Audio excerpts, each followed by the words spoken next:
Përshëndetje të gjithëve nga unë Altini 440 Boston Podcast. Ky do të jetë episodi jon i 35. Kam përgatitur diçka shumë interesante për atë që ka ndodhi në duke u gdhir mëngjezi 3 janarit 2026. Mendova se do të kishim një vit të ri të këndshëm dhe të qetë, apo Christmas, po ndodhi krejt e kundërta, megjithëse kaluam shumë mirë, ndodhi krejt e kundërta, por përpara se të kaloj te kjo, duhet të thoshja njërë gëzuar vitin e ri të gjithëve dhe qoftë një vit i mbar për të gjithë ne dhe familjet tona dhe të gjithë shqiptarëve kudo që ndodhen si në Amerikë dhe jashtë kontinentit amerikan. Amin. Gjithashtu dua të them se gift karta prej $250, jo $250,000, prej $250 ju dhurua një një njeriu shumë të mirë, që familjar shumë i mirë, ishte nga Vushtria e Kosovës, ju dhurua atij, kemi shkuar bashkë, nuk mund ta bëj publik emrin, nuk kam pyetur që ta bëja publik, po edhe kam dëshirë ta mbaj anonim. Kemi shkuar bashkë tek Red Wing Boots, që është store për construction boots and etc. Excuse me, kam qenë shumë sëmur. Feeling better now. Atje kemi tërhequr një palë këpucë shumë të mira që i pëlqyen, dhe një pako me çorape dhe një kapuç. Ishte diçka fantastike, kemi ndarë për disa minuta, kemi biseduar me njëri tjetrin, uruam vitin e ri njëri tjetrit dhe i urojmë shëndet dhe gjithë të mira familjes së tij dhe kthehemi menjëherë tek tema e ditës, arrestimi i Nicola Maduros, që ndodhi në January 2nd, siç e përmenda më lart, por para se të vija te Nicola Maduros, it's like kemi dëgjuar kaq shumë kemi dëgjuar. Mexico cartels, Colombia, Meksika nuk po udhiqet na presidentja e zgjedhur, po udhiqet na kartele hije, kartele dherë, Meksiko apo Ekuadori gjithmonë në vëmendje, gjithmonë, po especially Meksika, se kemi on the border, and then guess what? Çfarë ndodhi? Boom. Caracas, Venezuela, arrestimi i Maduros. Por për çfarë e akuzon shteti amerikan Nicola Maduro?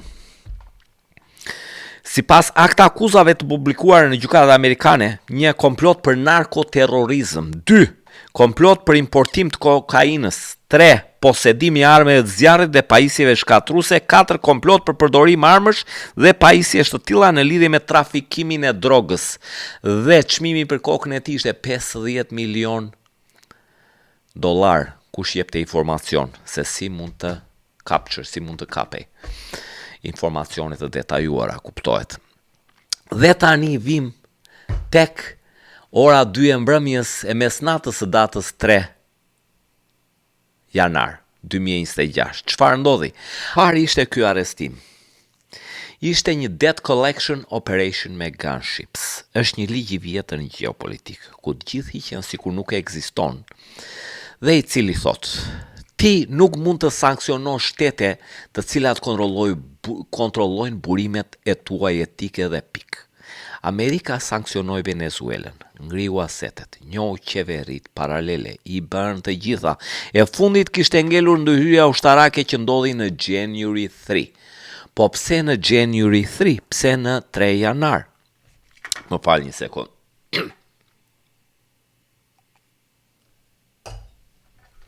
Në December, në 23 dhjetor 2025, as 2 javë përpara, Maduro firmosi energy agreement me Kinën, me vlerë, pay attention, firmosi energy agreement me Klimën, me Kinën,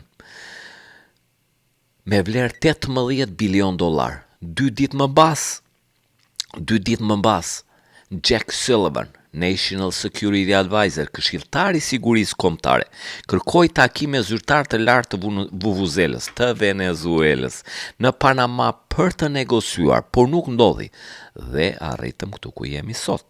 Tani më lejoni t'ju tregoj numrat që sqarojnë pse kjo ndodhi tani, pse këtë javë, pse ky operacion nuk priste më. Venezuela kontrollon rezervat më të mëdha të certifikuara të naftës bruto on the planet, në tokë, 303.8 bilion fuqi naftë të certifikuara. Irani është një strategic ally also, është një ally strategic also gjithashtu i Venezuelës dhe gjithashtu ai kontrollon 28.6 bilion fuqi. Sot të dy së bashku kontrollojnë 32% të rezervave të botës. Dhe që të dyja kanë dalë nga sistemi financiar i kontrolluar nga Washingtoni, të cilin Amerika e ka kontrolluar për 80 vjet. Vetëm fuqit, shiko tani, vetëm fuqit 303.8 bilion certifikuara fuqi naftë të Venezuelës kushtojnë edhe 17 trilion dollar, 17.ca. Sikur Amerika ti marri me gjysë çmimi, like $8 billion. 8.5 almost, $8.5 billion. Big money. Por që të kuptoni pse helikopterët u ulën në Caracas, duhet të kuptoni problemin e vërtet ku asnjë s'flet për problemin e rafinimit të naftës. Dhe tani do ju flas për këtë. Tash Amerika thot që jemi një nga prodhuesit më të mëdhenj të naftës, siç e ka vënë theksin dhe presidenti i Donald Trump, që ka thënë fracking edhe në zgjedhjet e para dhe në këto zgjedhje. Amerika thot që jemi nga prodhuesit më të mëdhenj të naftës dhe s'pyet për Middle East apo Latin America. Po le t'ja u sqaroj pak të ty jap një glimpse, diçka të shkurtër. Pse nuk është e vërtet? Of course, Amerika është kthyer në një nga prodhuesit më të mëdhenj të naftës. Por, e vë theksin, nafta që ka Amerika në toka amerikane, nafta është champagne. So, let me tell you, të gjitha këto fabrika, më leni të tregoj, fabrikat që ka të përpunimit të thellë të naftës Amerika që ndodhen në Texas dhe Louisiana, më të mëdhajat, prodhojnë, rafinojnë vetëm crude oil. Heavy crude oil. So, kjo që nxjerr Amerika në toka është shumë e lehtë, është si shampanjë. Amerika do diesel, do like really crude heavy oil.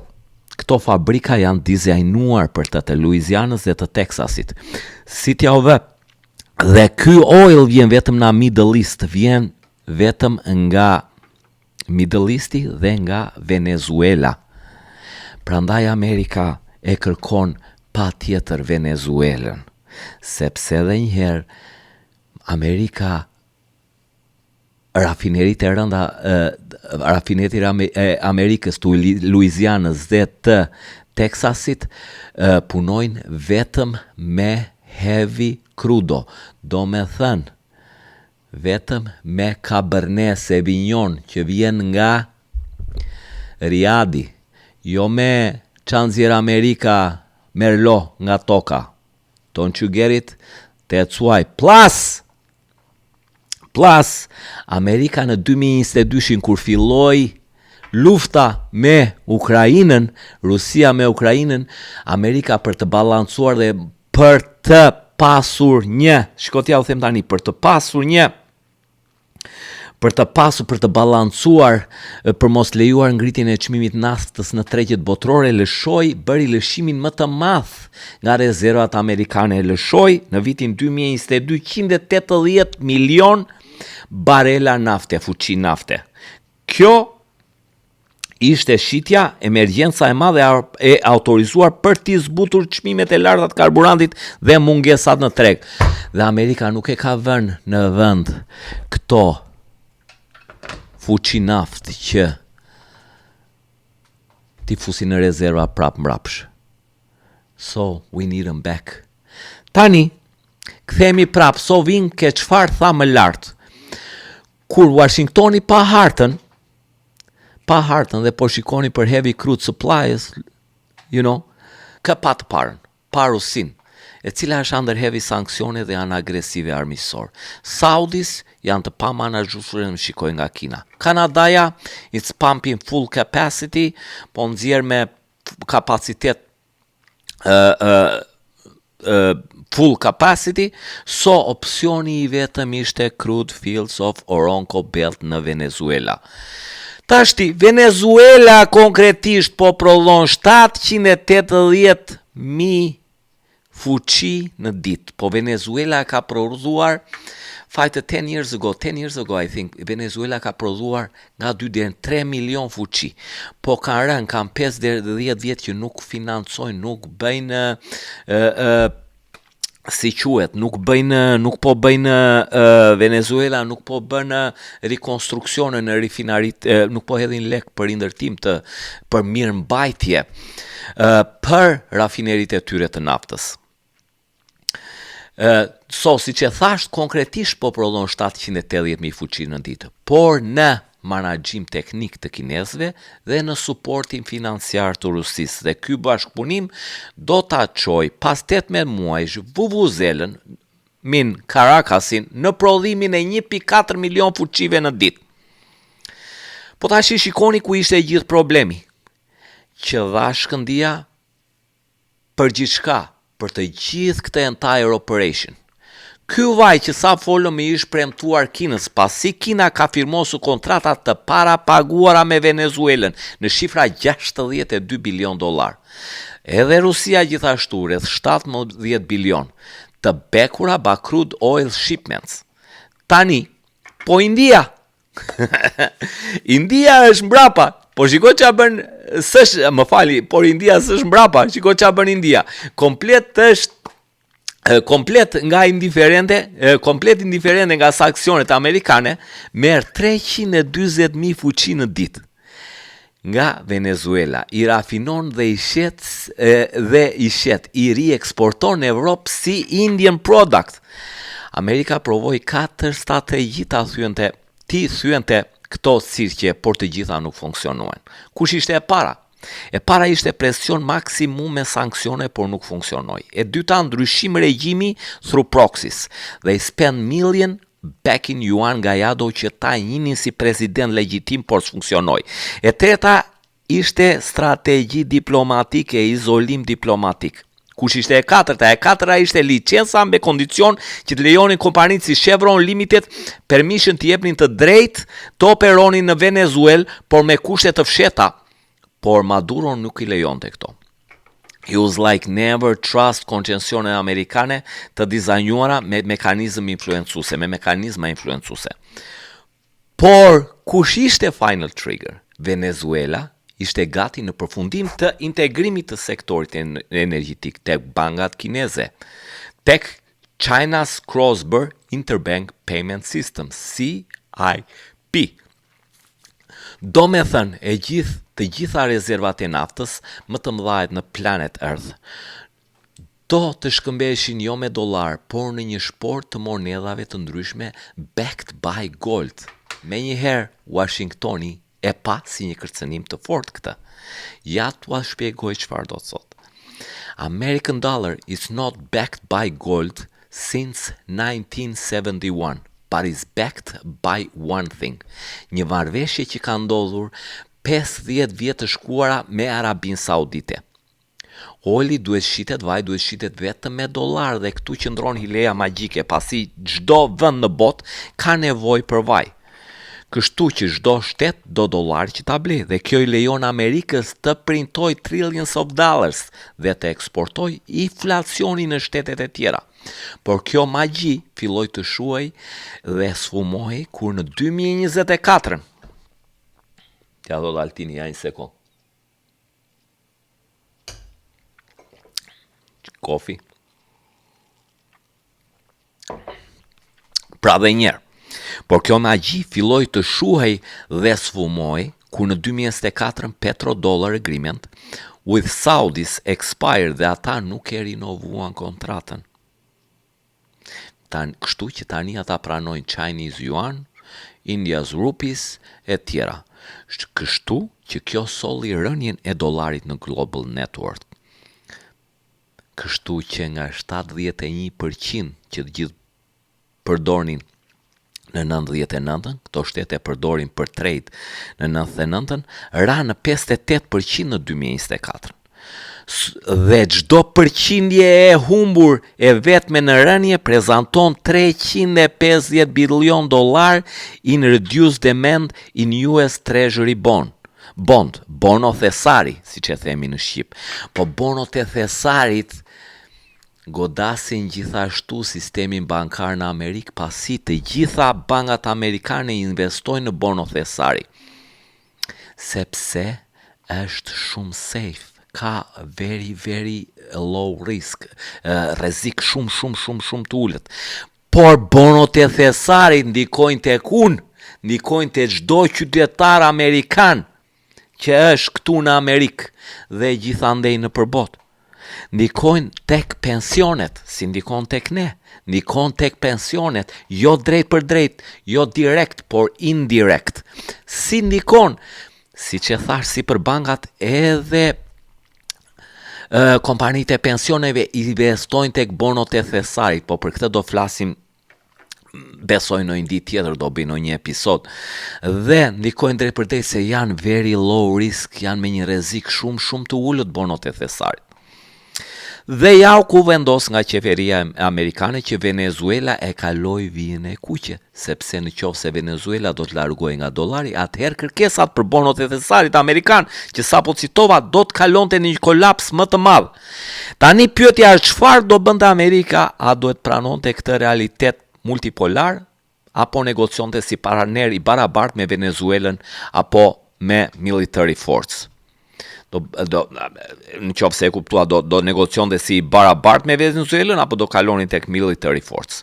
So we choose the gun, kështu që vendosëm të zgjedhim forcën ushtarake. But US po përgatitej për këtë prej muajsh. Domethënë Amerika dhe presidenti Trump po përgatitej për këtë prej muajsh. Kishin dikë shumë afër Maduros dhe e dini çfarë hante, bla bla bla, kanë parë 2-3 emisione. Jo vetëm dini çfarë hante, dini çfarë vishtej, ku flinte, megjithëse ndronte shtëpitë tërkohën, lëvizte këto vendet ku flinte.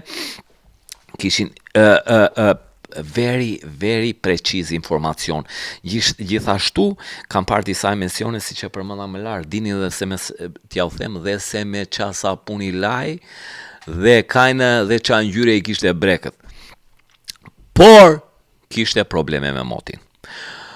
Por me njëherë sa moti u reguluar, ata lëvizën me njëherë. Elektriku ndëprem, mbrojtja ajrore neutralizua dhe u goditën disa pika kyçe. Goditën pika kyçe si aeroporti, military airports, edhe pika ushtarake, gazermat ushtrisë, qendra ushtarake, garnizone si që themi, por gjithashtu u godit sistemi raketor S-300 i Rusisë, që i kishte edhe në Rusia. Ta themi të vërtetën, Venezuela nuk ka ndonjë avionët që ka Sukhoi S-30, Sukhoi, janë shumë të vjetër, duan shërbime, më the thash, po të gjitha këto Amerika i goditi, ndërhyrje e shpejt me Delta Force. Në operacion kanë marrë pjesë, ka pas në gjirin e Karaibeve, në gjirin e Karaibeve, në detin e Karaibeve ka pasur 2 nga most sophisticated, më të sofistikuarit, aeroplanvajtësit më sofistikuara amerikane. Kanë qenë atje, airplane carriers, dhe kanë marrë pjesë në goditje 150 avion. Gjithashtu nga më të sofistikuarit kanë qenë llafi i fundit teknikës, kanë qenë F-22 Raptors dhe kanë qenë F-35 Lightnings, kanë qenë gjithashtu bomber, B-1 bomber. Pse nuk u përdor F-16 i famshëm? Nuk u përdor F-16 sepse F-16 kape nga radar dhe ata nuk donin që të humbisnin F-16 airplane, kurse F-35 Lightning edhe Rapture F-22 nuk kape nga radarët. So, si që thash, 150 avionat marrë pjesë, include helicopters and everything. And then Maduro është nxjerr, ka qenë në gjumë, është nxjerr, janë vrarë rreth 80 veta, duhet jenë plagosur like 9 po 10 ushtarë të forcave delta tonat ndërhyrjes shpejt, janë vrarë rreth 80 veta, siç e thash, nga të Maduros. 30 kanë qenë kubanes që mbronin të shërbimit sekret të shërbimit special, më falni, bodyguard të tij, kanë qenë kubanes, janë vrarë 30. Dhe është bërë me një herë marrja e tij, dhe është dërguar me një herë në aeroplan mbajtës dhe nisur për Amerikë. Dhe në datën 5 pardie të Monday, ai ka qenë shmbajtur në Metropolitan Detention Center i New York. Ju kam folur për Metropolitan Detention Center pasi aty është mbajtur Puff Daddy, kush është mbajtur Sam Beckman-Friedman, ai Kryptos, është mbajtur Martin Shkreli, është mbajtur ai shqiptari i Farmës që rriti 500% atë ilaçin. Da pravim duket e kishte, mos gaboj. Kush ishte? Giselle Maxwell, aty është mbajtur, që më duket se në Metropolitan Detention Center, I think so, vrau veten Jeffrey Epstein. Kë kemi pas tjetër, Takashi 69, who's s'pom vjen një tjetër mendje, po it's like very famous prison plus the condition on that prison, kondicioni ati burgu, man, unbelievable. Të vish nga Caracasi, presidenti i Caracasit, Nicola Maduro, duke sipin champagne and some fine cognac and go to Metropolitan Detention Center. Ooh, God, man.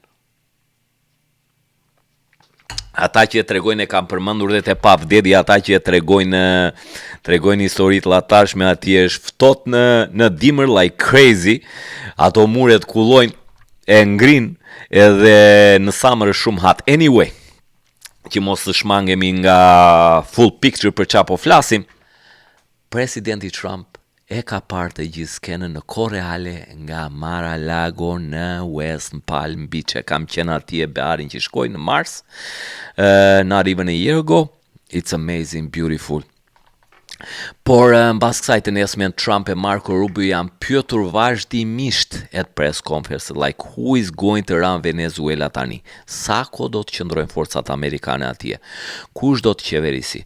Nuk ishte përgjigje direkte, pasi kjo ngelet për tu parë. Por Marco Rubio theksoi that kur president Trump thot diçka, you have to take his word for it. Mere seriozisht fjalën e tij. Por çfarë duhet të dim? Venezuela nuk është Panamaja.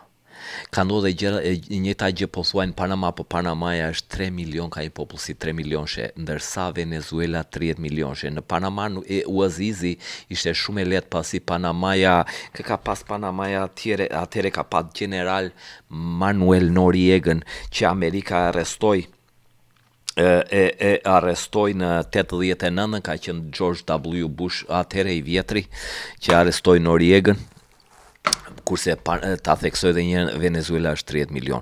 Dhe ku qëndron problemi? Problemi qëndron se Maduro nuk është një diktator,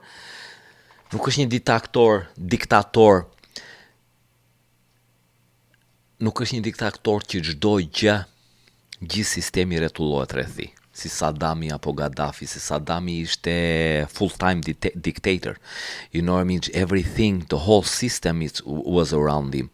Maduro është ngritur në fuqi nga sistemi, the Chavista system, një rrjet generalësh, shefash e të inteligjencës, zyrtar të sistemit drejtësisë dhe gjithashtu grupi paramilitar që quhet kolektivos, vetëm këta më duket se janë rreth 300.000 veta, që kontrollon çdo gjë. Dhe njëherë këta kanë arrestuar kur ka qenë Chavezin pushtet, kanë marrë dhe kidnap Hugo Chavez tu. Dhe ky grup kolektivo, siç e thash, është rreth 300.000 që kontrollon çdo gjë, që nga portet deri ke pikat kyçe të shpërndarjes së ushqimit. Ministri i mbrojtjes akoma është në fuqi. Ministri i brendshëm Diosdado Cabellos, I think, një nga figurat më të rëndësishme në regjim, është akoma aty. Vice Presidenti Adeli Rodriguez still there, akoma aty. Dhe matter of fact, me që jemi tek Vice Presidentja dhe me që rallafi për Vice Presidentja, Vice Presidentja ndërkohë që në datën 5 të hënën, Nicola Maduro dilte në gjyq në New York, në Manhattan, ajo u betua si presidentja e re e Venezuelës. Flitet që është vendosur me pëlqimin e Amerikës, po ajo ka folur dhe presidenti Trump poli, por ajo ka folur, presidenti Trump tha presim do të marrim rreth 50 milion fuqi naft në Venezuela, do shkruhen në kontratat, por ajo tha që nuk kemi për t'i rënë nuk kemi për t'i rënë në gjunjë Amerikës. Kjo mbetet për t'u parë. Do me thënë, të gjithë këta njerëz kontrollojnë pjesë të ekonomisë të Venezuelës, por shiko ku qëndron problemi. Se në Venezuelë ka një detaj kritik, ka rreth 20 times më shumë general, ka 20 herë më shumë general se çdo sistem tjetër strukturor ushtarak. Dhe çdo general ka monopole diku. Për shembull, kontrollojnë miniera, kontrollojnë portet, kontrollojnë oil distribution, kështu që ushtria nuk mbron vetëm Venezuelën, por ushtria është ekonomia e Venezuelës. Kështu që çfarë do të ndodhi? A është fituesja vinte kjo? A është fituesja e çmimit Nobel? Lidera e opozitës Maria Corina Machado një zgjidhje? Trumpi nuk e ka suportuar. A mund të vijë ajo në power dhe të thotë për shembull, unë do të dënoj të gjitha figurat e larta të regjimit të Maduros. Tani, qofse ajo e bën, çdo një nga këta general do të mendoj prit një sekond, unë si besoj ndonjë amnisti, edhe pse dua të dorëzoj fuqinë, unë pse duhet ta dorëzoj fuqinë unë që kam dhe koncesionet e naftës apo të elektrikut e minierave. Unë si besoj, thot ai Donald Trumpit, ata mase mund të bëjnë ndonjë deal me Rachel Grenell, të sigurojnë asetet ose rezistojnë. Edhe në qoftë se rezistojnë, presidenti Trump e theksoi me zë të lartë se çfarë vjen mbrapa në qoftë se rezistojnë. We gonna have a second wave of attacks, President Trump said. Ready to go? Dhe ka përsëritur disa herë. Dhe dha një mesazh të qartë. Ose futuni në një linjë me ne, ose do ju godasim. Prap, dhe simple. Gjithashtu ai theksoi se Meksika nuk po drejtohet nga Claudia Sheinbaum. Ajo hiqet sikur, po kartelet akshi e udhëheqin. Gjithashtu ai u pyet edhe për Kolumbin, dhe ai u shpreh gjithashtu se nuk e ka hequr dhe Kolumbin në tavolina. Dhe çfarë mendoj unë? To make a point, who's gonna be next?